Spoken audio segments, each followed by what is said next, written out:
Hey guys, welcome to the April version of the Ignite Cast. It's a busy month for especially those who work in a church staffs, church settings, right, Dan? You've got Easter, you're kind of rounding the corner into spring and into almost into summer, so there's a lot of changes related to that. And also, my wife's favorite holiday of the year is in April, on the very first day of the month, April Fools. So I was just thinking as we were rolling into April, of a time when the very first year I was married. Julie is funny for those of you who know Julie. She's a very quiet, shy, withdrawn person, but for some reason that happened over time. Like when we were first married, she was a super extrovert and just loved playing jokes on people and spending time with people and laughing and cutting up. So the very first April that we were together, she left early that morning. She had a school activity or something, and I woke up a little bit later. And I woke up, I did my normal routine, took a shower, which I have to do every morning to get my day started. And I went to my closet to get my clothes, and there was nothing anywhere. She had packed up every stitch of clothing except my underwear. So thanks for the visual, right? And hidden it. So there was no way I could leave the house that day. So April has always been an interesting. What about you, Dan? Anything you can remember that was fun or Well, when I was in college on April Fool's Day, we had this one guy, we all lived in the house, and we were all, this guy just was messing with us. And so to get back with him, we started something that we finally called the Dingo Mission. So we took him out, dropped him off, gave him a quarter, and gave him a pair of dingo boots, is all he had. And he had to get back in the dark with a quarter, a phone call. He get anybody that was back when you had pay phones, right? So he had to navigate with a pair of dingo boots how to get to a payphone to get someone to come and get him, and he had to hide in the bush until someone came to get him. wow, And so that nice. was so that it had clothing and somewhat associated kind of thing. And man, it just man, we had about 20 guys living in this house, and it just really cut down some of the practical jokes. Really, it Yeah. did just kind of gave a little sense of reality to things there. That's great. So probably when folks watch this, it'll be after April Fools. So maybe there'll be some fun stories to share in the in your cohorts this month as you meet for your April cohorts. But so yeah, April Fools, Easter, kind of rounding the corner into spring. Lots of and our the trees are blooming in Nashville. I'm sure they probably are in Knoxville. So that's fun to see and Yeah, just yeah. kind of launching into a new season. And so, exciting. But this month on our Ignite cast, we want to kind of continue our conversation we started last month about walking in the way of Jesus. And so, you want to kick us off, Dan? See where Yeah, we're headed? I was in a meeting last week and just I started talking about the way of Jesus. People started raising their pinky finger, right? So it's good, become kind of a subculture thing that this happened, and great conversations, Kevin, in the cohorts this last month. As people really were beginning to really embrace this, so we decided we're going to spend 2 months on this one. We're gonna progressively move through all five of these things, but we're just going to take our time. Next month we will move on to the next one, but. We talked a lot about Sabbath last time, and the way of Jesus is more than just Sabbath. It really is a bigger picture of how do we actually function and operate in the way of Jesus. And so we gave you some notes that were sent to you. And so and obviously every month we talk about of the elements all around the multiplication cycle, embracing the commission. We really are to co-mission with Jesus on this process. So we're going to be working with him on the way. And so I just started with this question, why do you think it is that churches are full of people who pray the sinner's prayer, but who refuse to follow Jesus? Have you found that to be the case? That was so startling to me whenever I first became a pastor is how can people, because I come to Jesus out of a non-Christian family, non-Christian culture. I didn't really know Mhm. that much really about really the ways of Jesus. And for when I became a Christ follower, I was all into the way of Jesus. It was like, this is amazing. I love this. But then I kept going to church and finding these people who thought they were Christ followers, but they had one nothing to do. And so I started, as I would lead people to Christ, sometimes people would say, "Oh, I want to get saved, but I don't want anything to do with the way of Jesus." It's Mhm. like, what? Where did this disconnect come from? I'm sure I'm not the only one who's experienced this. I think if anybody's ever served in ministry, they've experienced this, right? Yeah. You have. Oh, for sure. I remember. I think I've probably told this story on an Ignite cast before, but I was literally at 16 years old, kicked out, asked to leave. I shouldn't say kicked out, but asked to leave the first church I was part of. Same reason as you, is I didn't know Jesus in any form or fashion, had never been exposed to the ways of Jesus until I was 15 years old, really till I was 12. It took about 3 years to kind of kick in and for me to get it and get to a point where I could go into a Pistuo faith. But I will never forget it. It was Tuesday night, 9 o'clock, lying in my bed. 2 weeks before Father's Day in 1988. I'll never forget it. It radically changed my life when I really came to a faith in Jesus that was an all-in faith. And I woke up the next morning, and for the first time, I heard the birds singing. I always say blues were bluer, yellows were yellower, reds were redder. Everything just looked different. I'd gone from hopelessness to hope filled. But then I would go on Sunday morning and sit in that congregation, that little Southern Baptist rural congregation way out in the country, and I would look around, and I literally can remember thinking, and I don't say this in a prideful way at all. It sounds a little prideful, but I don't mean it that way at all. It's just observational. It's like, whatever happened to me that has led me to this point of radical transformation, it doesn't seem like the people sitting around me have experienced the same thing.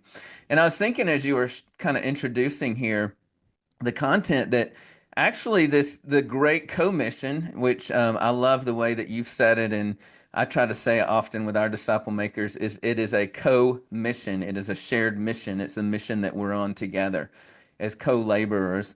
But that command came at the end of Jesus's earthly ministry, right? So he didn't say, follow me and join the Great Commission. He said, follow me, watch me, learn my ways, watch how I teach, watch how I cast out demons, watch how I heal the sick. And it wasn't until he was leaving that he gave the Great Commission. And so I think that what that speaks to is the fact that what you just described, of where we see lots of people who have walked an aisle and said a sinner's prayer, but a fewer number of people who have actually said yes to a call into the Great Commission. And so, yeah, it's not, it doesn't make us any better that we've said yes to the call. It doesn't make us more holy. It probably does make us a little bit more sanctified, but it's not about us. It's about the points in our life when God calls us into a deeper calling and we say yes to him. And so that's what we're talking about this week, this month, is have the people around us, how do we help our disciples that we're making say yes to the Pistuo, the yes to the commission, the call into the commission of Jesus. And so this graphic I gave is just this kind of the people's needs haven't changed since Jesus was here, right? I mean, we all have the same basic sets of needs. And so it's here's this is what the right here we need this. But the way of Jesus is the energized power. And so whenever we really embrace the way of Jesus, we find answers to questions that we didn't have, but there's still this gap. Here's a disillusioned generation searching for answers, trying to plug a lot of things into this receptacle, and there's nothing seeming to work for it. And yet the way of Jesus is the answer, and yet we've almost taken it away that the church is sometimes the American church model has there's this it's unintentionally created a gap here. We didn't mean to, but yet disciple makers are searching for disciplable people. I mean, in our cohorts that we have, that Kevin, that is one of the reoccurring questions. Where do I find disciplable people? Where can I find? I can't find disciplable people, and it's legitimate concern. They're not imagining it. And on the other side of the gulf, people aren't imagining that they have a need. Those are both real. Why is there such a gap? Because when Jesus was present, it didn't seem like there was a gap. He was seeming to provide the resources into the receptacle that was waiting. He was the energized power. He was providing it, and yet he's still providing it. But it's like when this gap gets wider and wider, people are not making the connection. We've made the connection. You've made the connection. I think everyone on this Ignite cast has. But we don't want to do it all alone. So that's the way of Jesus. He wants to provide the source, the power, and yet the evangelism model isn't working. So that's really what we say in Ignite. We've got to go back to having spiritual conversations, connecting with people, and finding people whose receptacle is really open and ready for the work of Jesus to come in and connect in. And maybe it has already started. You may not be the first part of it. We're going to talk about that more at the end of this Ignite cast about our role and how all this works. But the way of Jesus is something so powerful and meets the needs, but why does our culture not see that? Why do they not get that? That is one of the reoccurring frustrations I hear in our network. It's good. Dan, I remember the very first week, literally the first week I came to Middle Tennessee. I was took on a new job, and I was, I mean, a disciple maker is a disciple maker, but at the time I wasn't formally doing disciple making work. I was trying to get adjusted to a new town, a new city, a new job. And when I moved into town, the very first week, I had two appointments, two lunches with some coworkers. Literally, the within a 24-hour period, the first one said, "I don't think there's anybody in Spring Hill that doesn't know Jesus. Everybody's a church person here. There's no one that I can make disciples with." The very next day, I had a lunch with someone that literally said, "I don't think there's any Christians in Spring Hill." And so that sometimes the gap is just the fact that we're not incarnating ourselves into those cultures and environments where people are ready and sense the need. We can see all across America. We talked about this before we started recording. All across America, there's hungry people. There are thousands upon thousands of people being baptized on college campuses right now. We see it, we hear it in our church reports. Like I'm hearing every in our churches that we're related to, I'm hearing every month of more baptisms and more salvation. So we live in a very hungry culture, and I think part of the problem between this with this gap is that we used other things to plug in. We used Christian culture in the American culture. We've used Christian kind of foundational culture to plug in and meet those needs. We've used abundance and wealth to plug into those needs. We've had what seems to be all of our needs met, and I think that our culture is waking up right now to the fact that what we've been depending on to fill those needs is not working. And so I think we have a very disciplable culture now. And so if we say that we're not finding disciplable people, or that we don't know of any disciplable people, I wonder if it's not that we're just spending too much time in our bubble, in our Christian bubble, and we're not incarnating ourselves into the culture. So those are some thoughts about the gap. Good word. And I'd love to hear what your thoughts are on this question about the gap, because I think we all have ideas about this. But really, here's a question I would like for you to talk as you get in your cohorts. How will we challenge our accelerators, people either in our accelerate gatherings or in our X groups, to personally explore the way of Jesus? Because, Kevin, I think if we are not personally exploring the way of Jesus, if we're not leading our people either in our accelerate gatherings or in our X groups or both, then we're not going to really experience the fullness that he has for us. In fact, one of our networks, they really have spent some time just really focusing on this abide principle that we talked about a year ago. And they have a retreat that's coming up. They're really trying to drill down this abide thing. The challenge can be if we're not careful, we get caught up in too much of a navel gazing thing of abide, and we never go out and be on mission. The other problem is sometimes we're so on mission because we're wanting to grow our churches that we don't abide. So, there's this delicate balance. I'm not saying that church is doing that. I'm just saying, we had one church planner who said, we're going to get so deep in Jesus, we're just going to grow like crazy. And what happened was they became so deep in Jesus, it was us four no more. And that's Jesus had this perfect blend of that tension. He handled it so beautifully, and yet it is clearly it's our still current tension. How do we do that? I mean, how? Because I think that if Ignite has had any flaws to what we've done, I think we've so focused on the mission, and we were assuming there was this abiding piece. And when people awaken in Jesus, they start abiding. But I'm just admitting this has been a tension we've had to wrestle with. It's good. Yeah, Jesus, like he set the model so clearly for us. He would retreat so often, and sometimes, we think that where do we find the time and the energy to work so hard and produce, and it's really cool. This will tie into our later conversation that we feel like we have to produce the fruit of disciple making, like it's on our shoulder and on our back, and we're carrying the weight of producing the multiplication. And maybe we even, when in some of our teaching and content, maybe we even, project that feeling onto people. But really, it's Jesus said, nothing good comes except through the Father. I can do nothing that the Father don't lead me, guide me, speak to me.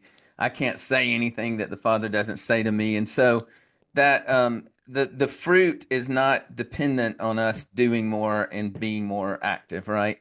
However, Jesus was a very, very active person. I mean, he spent Right. all of his day walking, teaching, praying with people, preaching, teaching.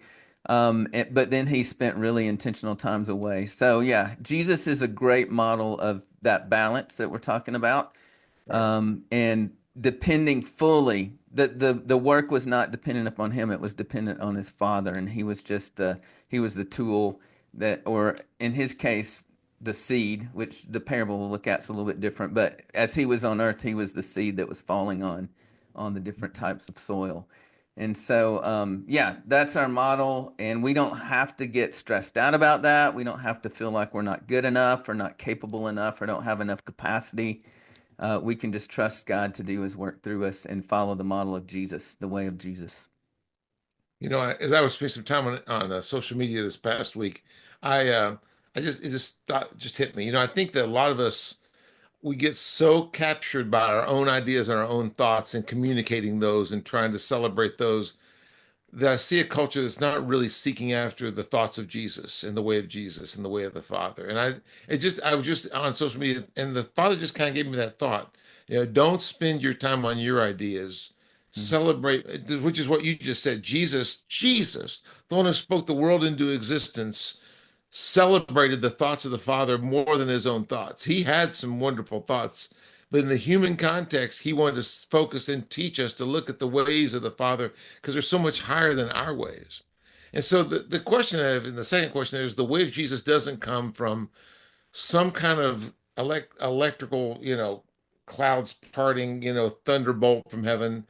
Doesn't come from theological education. Doesn't come from willpower. A lot of times, I mean, I grew up in a church uh, that I left and ran away from.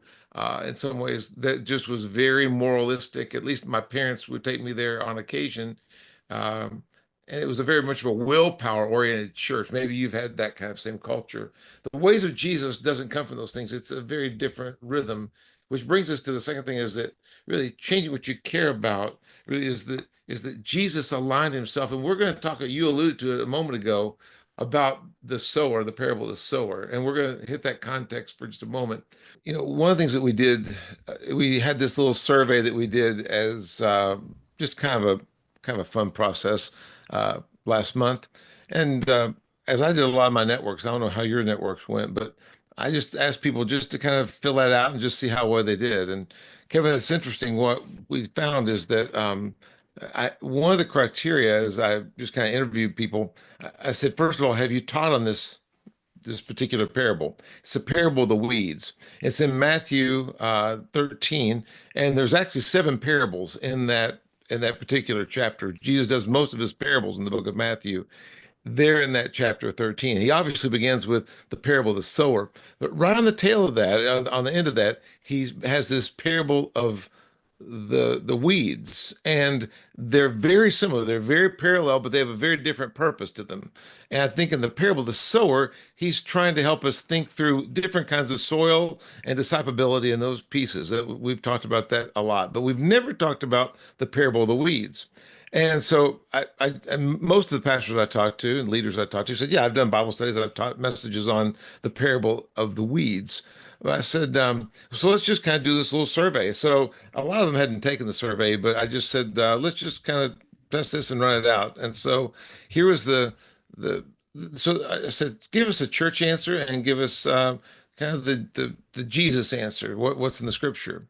And this is Kevin. This is just kind of what we came up with. Is that I kind of assembled them all together. The sower is me, a church person. The field is non-church people, and the good seed is a good gospel presentation. I said, well, let's look actually at Matthew 13, and this is 24 through 30, where he lays it out. But then a little later on, he begins to break it down and explain it. Jesus actually says the sower is the Son of Man, which, as we know, is really Jesus himself in the prophetic sense. The field is not non-church people, but it's actually a world cosmos or a system. And I just thought that was interesting. We, in one of our cohorts, we had this conversation that said, have you noticed that a lot of times we in Christian culture spend a lot of time complaining about the world and complaining about things? Jesus said it's just kind of the way it is. It's just the standard. How many times do you hear Jesus talking about how corrupt and horrible the world is? You know, he doesn't spend much time on that. He just said he said you need to know what we're dealing with and where our conversations are. And then the good seed is not a gospel presentation. It actually are the disciples of Jesus and how the gospel works out in their life. And we just had a lot of conversations about that. These next two were the ones that most everybody got, is the weeds are those influenced by evil and the devil. But these last two, I don't think a single person got these. And I just thought it was interesting. Jesus said the harvest, and the church answer is when Christians go to heaven, or when people come to Christ or get saved. And Jesus says it's the end of the age, end of this eon. And Jesus is saying there's a certain age that we're in, there's a church age. And we had some great conversations, and maybe we'll have some more conversations about this. But several people had said, I've never really thought about the fact that we're in the end of an eon, at the end of an age right now. And there, you know, when you read Revelation, there's it won't always be this way. When Jesus comes and takes his bride, it's going to be a very hard road. There's not there is no salvation available for people. It's there's an age that we're in. And Kevin, I just think it's important not to have a lot of eschatology or have a heavy-handed approach, but we are actually in a significant season right now, and I don't know where we are in that. Maybe we may be at the end of it, but Jesus said there is a close to this age. It's not going to go on like this forever. And a lot of our leaders had said, I'd never even really thought about the fact that it's not, I mean, it just feels like it's been going on and on forever, Kevin. And I just think it's important for us to maybe even have a moment. I think the way of Jesus is really, we need to, I'd love for us to just kind of think about how significant the way of Jesus is and the Mhm. eon that we're in, Kevin. Yeah, one of the things that really comes to mind as you were sharing that, Dan, is how easily we can get distracted with evil in the world. You know, evil Right. principles, even evil laws. You know, we can get so distracted with politics or the things that just we know that are not in alignment with the ways of the kingdom. But I think what this parable tells us is we just don't have time. We don't have time Right. to get distracted and to get focused on trying to sort the weeds out from the good seed now. We just need to stay on mission. Stay on mission right where God has placed us. And Jesus being the sower in this particular passage, it says he is scattering the good seed. Yeah. And so as we were kind of thinking this throughout, preparing for this, thinking about the fact that God has placed us exactly where He's placed us. He's planted us where He's planted us intentionally and on purpose. And that's what we should stay focused on, knowing that we have a call, we have a positioning. I can't remember if we've said it yet, but Acts 17, where it talks about, you know, He has selected, He's chosen, He's appointed the times and the places in which we live so that we'll feel around in the dark and find him, that we, along with those that we are making disciples with, will find him. And so not getting distracted with all of the evil, with all of the darkness, all of the things that try to get us off mission, and stay hyper focused on the mission right where we are, yeah, without trying to sort it all out right now. So So many times in the church, we focus on evil, right? And how bad things are. And that was never Jesus. You never hear him ever talking about how bad things are. I think things were pretty bad with Rome. yeah, I right. mean, there was a whole group called Zealots. One of the four political parties were all about griping about Rome. And I think that, you know, in our culture, there's some zealots that just get really overly worked up about how bad things are. But so Jesus tells this story about the parable of the weeds because he says, look, it's not our job to gripe about the Hmm. weeds, to come in and tear them out. We're not to Hmm. try to, we really aren't even supposed to attack evil. Hmm. That's his job. Hmm. He says our job is to be the good seed and let him plant us where he wants us to be. And and I think that you can really pick a fight on this if we're not careful. We're not trying to do that, but the gospel really isn't about us trying to be moral high grounders and to remove evil and to put the world in its right place. That's Jesus's role. He said he's the sower. I think it's interesting too. He doesn't say this in the parable of the soils, but he implies that he's the sower in all of these scenarios. That he places us where he wants us to be, and I just think that and I think that a lot of leaders get really frustrated with their context. I want to be in a more disciplable place, to find more disciplable people, and I get that. I really do. But I think the way of Jesus is really letting him work in and through this. Anyway, Mhm. there's a lot of takeaways from this, and love to have more conversations in your groups about that. But um, as we kind of pivot and wrap this time up, I wanted us I just want to share something too that was I thought kind of significant. Um, you know, there's a quote in Mandalorian. I don't know if I think you watched Mando, didn't you? Yeah, yeah, with one of my boys.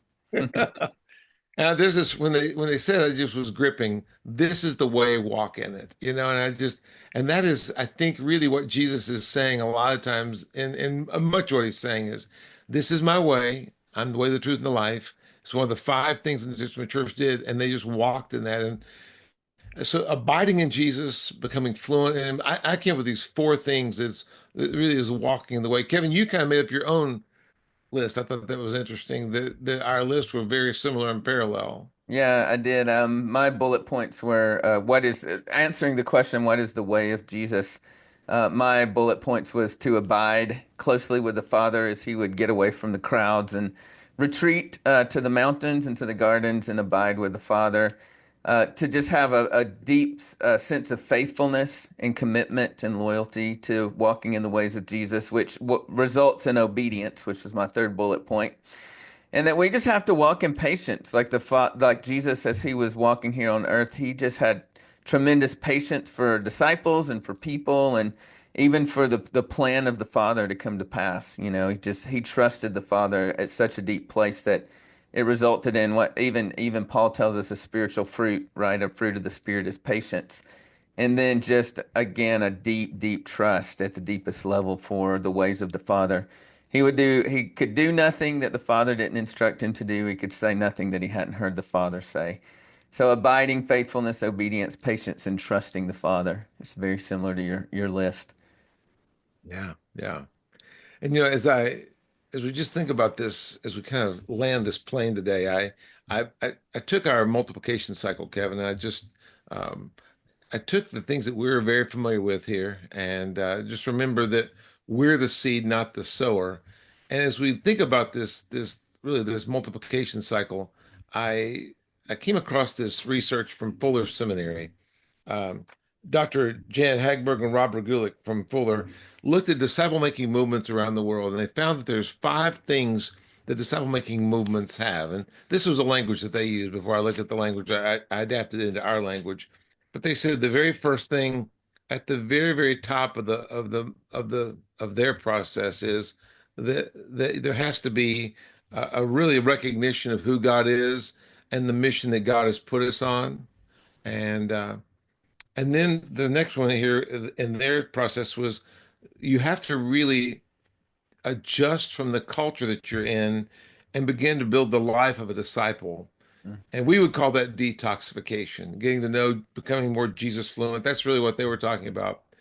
And I put in here that I think they're really, for our network and for our leaders, there's been a step that maybe have a little bit of a high step that we have to get over, but it's not impenetrable. But getting people from becoming detox, which I think people are kind of hungry to detox, especially in our current culture, Kevin. Hmm.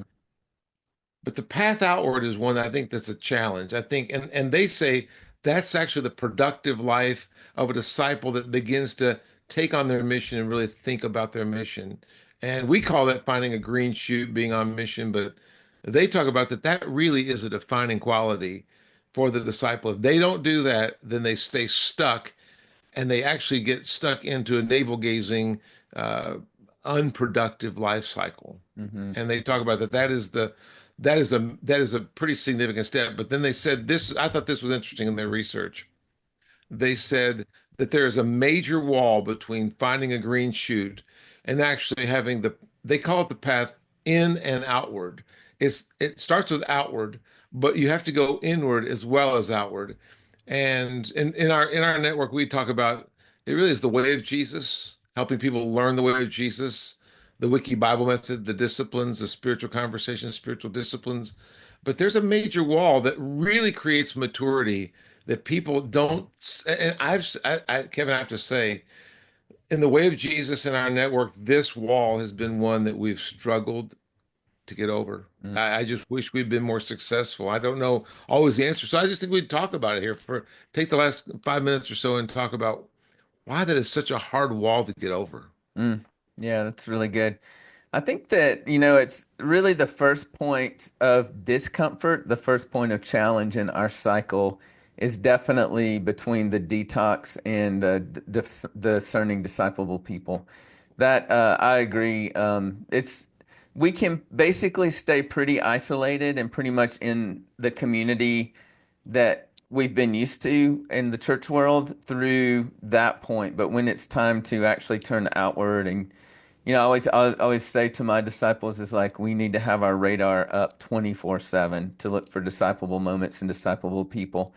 That's a tough one. It requires accountability. It requires brain power. It requires emotional, relational energy to exert to really start to turn outward. And then once you do that, and I think there's also a challenge between, every like we kind of grow up in a church culture. And when I say church, I'm even talking about disciple making church culture, a discipling community culture.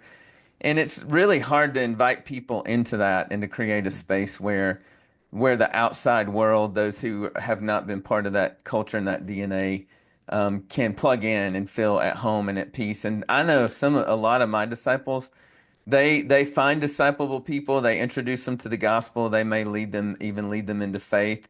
But figuring out then how to invite them into our gatherings is really, really difficult.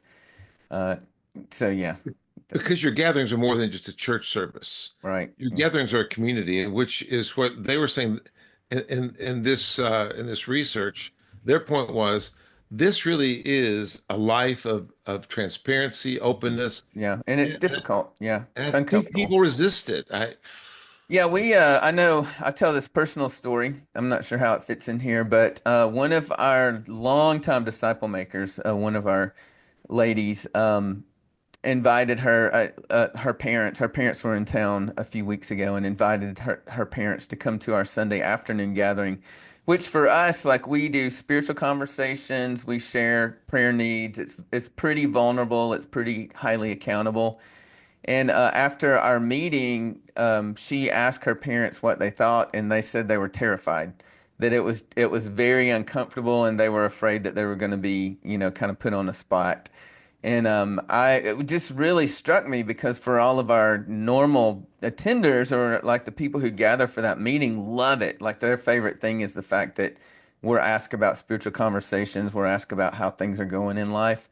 But yeah, there's a big gap for someone to come into that from the outside. It requires vulnerability and accountability. So I think that's probably part of why we experience the wall there. Well, going back to the parable of the weeds, Jesus says there are some weeds that have been planted in here that look just exactly. They come up and they look just like great wheat, and and it's such a disturbing thing to realize. Hold it. We don't have wheat. We have tares that looks just like wheat, and the temptation is to go out. Let's rip them all out of the church. And Jesus says, "Hold it. Just I'll take care of that.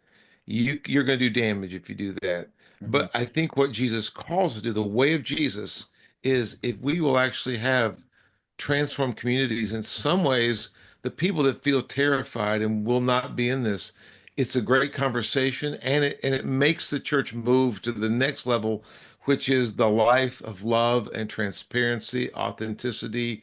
And this is what I think in that most everyone in this network is hungry for. And I think that's the reason why we keep hanging around this community because we're wanting and longing for something of we've talked about this before. Almost every time we ask people, what's your best experience you've had? It's almost always sometime back in college when they were young Yeah, adults, there was right. transparency and there was genuine authenticity in life that was happening. Hmm. And we want to get back to that. Hmm. And Jesus says, the answer is not to rail or burn all the Christians. The goal is we have to get over this wall, have the path inward and outward both, and develop the life of love. And this is where deliverance, healing, restoration, authenticity, lives are worked. And Jesus is he's using us to reproduce this. And I love this end. The sanctification is the end result, realizing that I must be the disciple that then helps other people move through this process and invites them into the community. We want to immediately go the wrong way around and go Yeah. from what you sanctified, come to our community. We want, because I think that we most every one of us want to go from here to here, Yeah. right? Or also another way to look at it is when we get to that wall between the path outward and in outward, that's the most likely place that we get sucked back into the island again, right? So that's the greatest temptation. We start thinking, oh, we have people, they're gathered, we have to have our church experience. And so a lot of times I've seen that happen many times where groups will fall back, get back on the island at that point because we haven't explored and we haven't gotten outside of our comfort zone on how to gather. How do we lead our gatherings, which, we'll talk more when we talk about cafe worship. And I love what you're saying because I think you're exactly right. I think we hit the wall, we bounce off the wall, we roll backward, and we just keep rolling back onto the island. That's a Yeah. great point. And then if we get off the island, then we want to come take the shortcut over here, and it's just fraught with challenges. But I just was really encouraged that these Fuller professors who did this lengthy research, it really was talking about five elements that really fit, and they talk about this wall and this challenge. We talk about there being obviously the canyon of death, which is you don't want to go this way because you can't go from having a false version of this to having the path out and inward. It's this out and inward path it's crazy. It's that you're easily transitioning between the outward path and the inward path so that you can actually build transparency and authenticity, which builds sanctification. It was interesting that they put that in that order. But anyway, it's just this conversation, Kevin, about the way of Jesus, I think is hopefully our networks and our cohorts will have really good, rich conversations about what Jesus is stirring us to do. And I don't know, Kevin, that just you and I on Ignite Cast and our cohorts just pounding the drum, trying to get people to launch the X groups and cafe worship is going to do it. I think people, if it was easy, they would do it. Mm. If they had the people, they would. It's not a lack of, it's not rebellion, it's not a resistance. It's that it's just hard, Mhm. and it has to happen in us. That's what's so difficult. I watch even my own micro church and our own community struggle with this because we are meeting in that purple space, but we there's just a resistance. There's a wall. Yeah. Hmm. All right, Dan, good stuff. Hopefully, this will spur a lot of conversations in our cohorts. I think you had a question on there. I think we've already mentioned it, but one of the questions that we want you to wrestle with as you meet with your cohorts this month is how will we challenge our accelerators to personally explore the way of Jesus? So think about, where your accelerators are in their journey. Are you struggling with the step? Are you struggling with the wall? And yeah, how can we coach them toward embracing the ways of Jesus in transformed communities? So it's good stuff. Anything else before we wrap it up?